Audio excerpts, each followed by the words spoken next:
প্রাগৈতিহাসিক যুগ থেকে বর্তমান পর্যন্ত বিভিন্ন সময়ে বিভিন্ন সভ্যতা, প্রাণীকুল, নগর, বন্দর ধ্বংস হয়েছে, কিন্তু ঐতিহাসিক পম্পেই নগরী ধ্বংসর যে কাহিনী যেন সবার থেকে আলাদা, সবচেয়ে অনন্য, চোখের পলক ফেলারও সময় পায়নি মানুষ।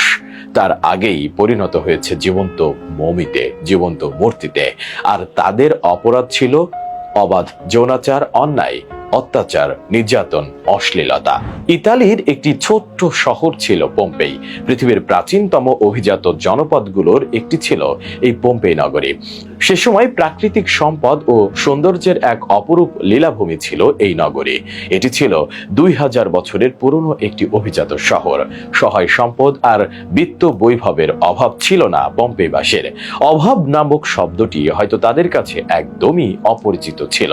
সে সময়কার পৃথিবীর সব থেকে সুখী নগরী ছিল এটি। কিন্তু এত সব নিয়ামতের মধ্যে ডুবে থেকেও পম্পেইবাসী ভুলে গেল মহান স্রষ্টাকে, ভুলে গেল তৎকালীন আসমানি ধর্মকে। উদাসীন হলো স্রষ্টার আরোপ করা বিধি নিষেধের উপর। ফলে তারা লিপ্ত হলো নানা ধরনের অসামাজিক কার্যকলাপে। নিজেদের চিত্তরঞ্জনের জন্য উদ্ভাবন করলো ঘৃণ্যতম সব পন্থা। খোদা প্রদত্ত নির্দেশাবলী অস্বীকার করে নানা ধরনের অমানবিক, হিংস্র আর নোংরা কর্মকাণ্ডে দিন দিন ডুবে যেতে থাকে পম্পেইবাসী। সমকামিতা থেকে শুরু করে তারা করতো না এমন কোনো যৌনতা নেই। এমনকি বিভিন্ন পশুর সাথেও যৌনতা মেতে উঠত। নিজেরা তো যৌনতায় ডুবে থাকতোই, সেই সঙ্গে নিজের ছেলে মেয়েদের দিয়েও বণিক ও পর্যটকদের যৌন বিনোদনের ব্যবস্থা করতে তারা পিছপা হতো না। এ সকল আচার ব্যবহার দেখে তখনকার খ্রিস্টান ধর্মযাজকগণ ও ধর্মভীরু পরিবার পম্পেই ছেড়ে চলে যাওয়া শুরু করেন। এতে করে পম্পেই তখন একেবারেই ধর্ম ও ধার্মিক শূন্য হয়ে পড়ে। এমনই এক অমানবিক, ঘৃণতম ও বর্বরচিত সমাজ ব্যবস্থা যখন সেখানে মাথা চাড়া দিয়ে উঠল, তখনই নেমে এলো মহান স্রষ্টার ক্রোধের আগুন। জীবন্ত মমিতে পরিণত হলো অনাচার আর পাপাচারের অতল গহ্বরে নিমজ্জিত থাকা মানুষগুলো। 74 খ্রিস্টাব্দের এক ভর দুপুর আত্মহারা, খোদা বিমুখ পম্পেই অধিবাসীরা আনন্দ উল্লাসে নিজেদের মত্ত রেখেছিল। এমনই সময় নেমে এলো খোঁজার গজব। কোরআনের ভাষা থেকেই জানা যায় বহু জাতি রয়েছে যাদের পাপাচারের কারণে তাদের ধ্বংস করে দেওয়া হয়েছে।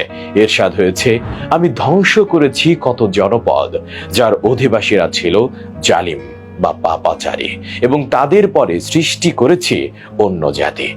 ঐতিহাসিকদের বর্ণনা অনুযায়ী শহরের পাশে অবস্থিত ভিসুভিয়াস পর্বতের আগ্নেয়গিরিতে শুরু হয় বিরাট ধরনের অগ্নি উৎপাত, যাতে পম্পেই সহ শহরের 2 লাখ অধিবাসী দিনে দুপুরে মাত্র অল্প কয়েক মুহূর্তের ব্যবধানে অন্তত 75 ফুট অগ্নির লার্ভা আর ছাই ভস্মের নিচে বিলীন হয়ে যায়। তৎক্ষণিক জীবন্ত কবর রচিত হয় শহরের সব মানুষ, প্রাণী ও উদ্ভিদ সম্ভারের। ঐতিহাসিকগণ বলে থাকেন, পম্পেই শহর ধ্বংসের সময় যে পরিমাণ অগ্নিগোলক ও অগ্নিবৃষ্টি বর্ষণ হয়েছিল তা যে কোনো পারমাণবিক বোমা বিস্ফোরণের থেকেও বেশি ভয়াবহ। টানা 20 ঘন্টা ধরে চলেছিল সেই অগ্নিবর্ষণ। অবাক করা বিষয় হচ্ছে, 2000 বছরের পুরনো এই ধ্বংসলীলা থেকে এখনো অবিকৃত অবস্থায় তাদের দেহগুলো পাওয়া যায়। যেভাবে ছিল অবিকল সেভাবেই পড়ে আছে। মহান স্রষ্টা আগত প্রজন্মকে শিক্ষা গ্রহণের সুযোগ দেওয়ার জন্য তার নিদর্শন নৈপুণ্যতায় এসব মৃতদেহকে বছরের পর বছর মাটির নিচে সযত্নে সংরক্ষণ করেছেন।